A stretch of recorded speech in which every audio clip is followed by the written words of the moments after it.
Mon nom est Caroline et j'ai 49 ans. Cependant, je dois encore lui envoyer de l'argent pour ses dépenses, donc j'ai décidé de commencer à travailler à temps partiel. Depuis que je suis femme au foyer, depuis la naissance de notre fils, j'ai initialement eu du mal avec de nombreux aspects du travail. Mais ces derniers temps, je ressens un sentiment d'accomplissement, car mes opinions sont valorisées au travail. J'ai dit avec enthousiasme en parlant à Carter, qui regardait la télévision distraitement. Soudain, mon mari a posé une question complètement absurde. J'ai répondu, pensant que c'était peut-être un malentendu dû à son ton décontracté. Il s'était éternisé et a continué à parler. C'est au moment parfait. Je voulais te dire, le sourire narquois de mon mari m'a donné un sentiment d'inquiétude. Ces paroles inattendues m'ont laissé stupéfaite. C'était si soudain que je n'ai pu comprendre. Il prévoyait de se remarier avec sa nouvelle petite amie. Alors que la situation devenait plus claire, j'ai senti mon corps trembler. Mon mari a ri de ma réaction. Il est vrai que nous n'avons pas eu de relation mari-femme depuis longtemps, mais cela ne signifie pas que j'ai abandonné ma féminité. En fait, je préférais ne pas être rappelé que mon mari de 50 ans, hors de forme, a encore des désirs masculins. J'ai ressenti une vague de colère et inexplicablement, j'ai éclaté de rire. Carter semblait impatient de se vanter de sa maîtresse et de me mépriser. C'est son nom. Elle n'est pas une escargotte. Et puis Carter a fièrement décrit le passé d'Ayla.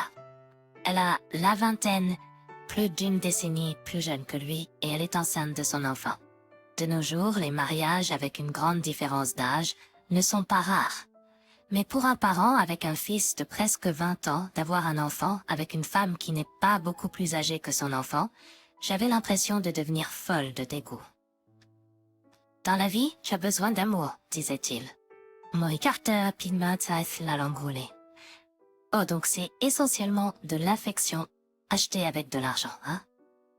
Ignorant son propre vieillissement, il choisit une jeune et fraîche fille. Eh bien, il a certainement énuméré tout ce qui joue en sa faveur. J'étais sans voix d'étonnement. En même temps, je trouvais ça quelque peu ridicule. Après tout, cela faisait combien de temps que cet homme n'avait pas utilisé le mot amour avec moi? Je suis sûre que cette fille-là arrêtera de réagir après un certain temps. Avec le temps, avec le vieillissement, de telles émotions éphémères s'estomperont sûrement. Plutôt que cela, les terribles mots que mon mari me jette maintenant seront dirigés vers une femme nommée Ayla.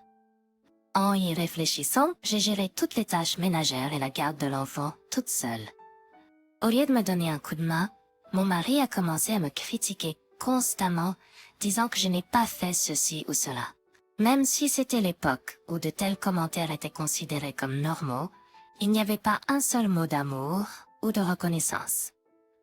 Et maintenant, il m'utilise, me jette et passe à une femme plus jeune. Je pouvais à peine croire que c'était insensé. Pendant les jours suivants, j'ai eu des nuits sans sommeil et mes larmes de regret ne s'arrêtaient pas. Pourtant, en apparence, je faisais semblant de rester imperturbable, humble. Pendant les prochaines vacances, mon mari avait invité sa maîtresse à la maison. Assise sur le canapé en fredonnant un air, la femme nommée Dale croisait haut les jambes. Elle avait une peau douce et une apparence confiante, clairement fière d'elle-même. Étant donné sa profession, son maquillage était voyant et ses vêtements étaient excessivement révélateurs, avec un décolleté exposé. Étant donné sa profession, son maquillage était voyant et ses vêtements étaient excessivement révélateurs, avec un décolleté exposé. Sa jupe serrée était si courte que même en tant que femme, je ne savais pas où regarder. Mais j'avais l'impression qu'elle n'aimait pas vraiment mon mari. Mon intuition me disait que son but était Shirley. Je m'étais déjà préparée au divorce, donc je l'ai affronté. Je n'avais pas l'intention de résister, mais ses paroles et ses actions m'ont dérangé. Je leur ai montré l'enregistreur que j'utilisais pour enregistrer cette conversation. Mon mari a essayé de la calmer en disant « T'inquiète pas ». J'y ai réfléchi, n'est-ce pas, Ayla? Pas besoin de se mettre en colère comme ça. Tes sassies étaient vraiment gênantes. Alors que je fronçais les sourcils, mon mari a sorti des documents. Le document listait les conditions du divorce, y compris la pension alimentaire et la division de la pension. Sans que j'aie à enquêter davantage, elle a exposé franchement ses pensées. Ça va diminuer, a-t-elle répété. J'en étais sûre. Son but était l'héritage de mon mari, qu'il était en train d'hériter de son vrai père.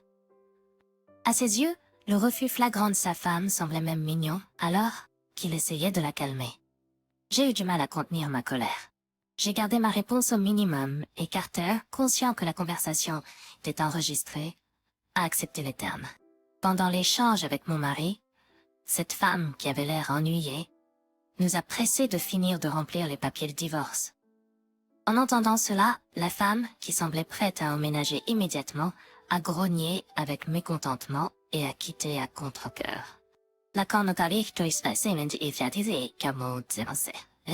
Puis, comme si elle attendait cela, cette femme est venue me mettre à la porte.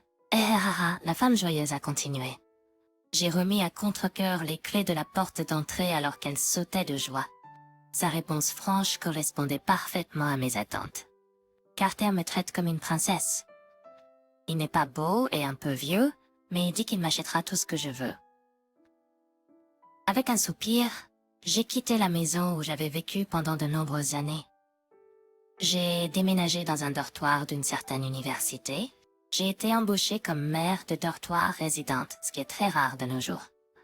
En fait, j'avais travaillé à temps partiel dans une cafétéria d'entreprise.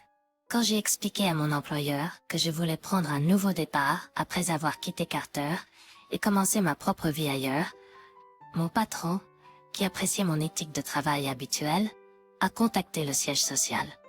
Le poste de dortoir venait juste de se libérer suite à la retraite d'un employé, et j'ai accepté avec gratitude. J'étais vraiment contente d'avoir obtenu ma certification nutritionniste. Le loyer et les factures étaient vraiment bon marché. Bien que je n'ai pas beaucoup de temps libre pour sortir, c'était un lieu de travail confortable et agréable. Environ 3 mois après avoir commencé cette nouvelle vie, j'ai reçu un appel de mon ex-mari. Quel culot de dire une telle chose. Donc c'est normal pour elle de me jeter des choses? Quelle logique? Absolument pas. Je l'ai fermement rejeté. J'avais été en contact avec ma belle-mère pendant 20 ans depuis mon mariage, mais nous n'avions jamais eu de relation proche. Et maintenant, en commençant à vivre de manière indépendante, je ne pouvais pas me permettre de m'occuper de quelqu'un d'autre. Mais Carter a d'une manière ou d'une autre découvert où j'étais et est venu me voir avec cette femme. Je ne peux avoir l'obligation de répondre à une telle demande. J'ai répondu froidement, en le repoussant, pour être accueilli par un regard féroce de cette femme. Elle a crié, en éparpillant des papiers partout.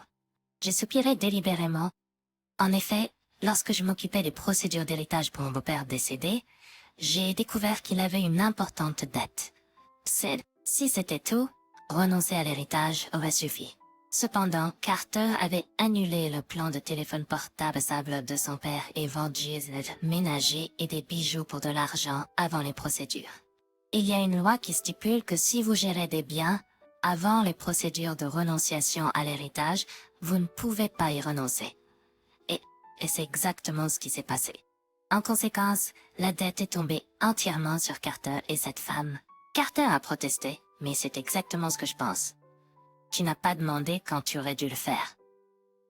Maintenant, vous devez tous les deux assumer vos responsabilités. Elle a paniqué, le visage pâle.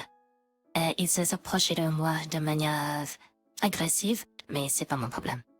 Il a gémi et reculé. Je lui ai fait le stern, presque assez âgé, peut-être sa maman, mais j'avais encore quelque chose à dire. Elle a crié d'incrédulité et m'a insulté. Quand j'ai révélé que j'avais enregistré notre discussion sur les termes du divorce et que j'étais sérieuse au sujet de la demande de pension alimentaire, elle est partie sans se retourner. En la regardant partir, je me suis retournée vers Carter, qui était toujours là, choqué. À ma question, Carter a gémi. Il a supplié en pleurant, soudainement beaucoup plus vieux. Il a crié pitoyablement. Mais après tout ce qu'il avait fait, je n'ai ressenti aucune sympathie. Comme je m'y attendais, cette femme a laissé les papiers de divorce et a disparu, apparemment en montant sur sa grossesse. Carr porte maintenant seul la dette et s'occupe de sa mère, épuisée par le stress et le surmenage. Je trouve que m'occuper d'enfants du même âge que mon fils, en tant que mère de dortoir, me convient bien, et ces derniers temps, j'ai reçu des compliments sur mon apparence plus jeune. Je prévois de continuer à vivre honnêtement, sans arrogance ni pensée folle. Tout le monde, faites attention en ce qui concerne le divorce.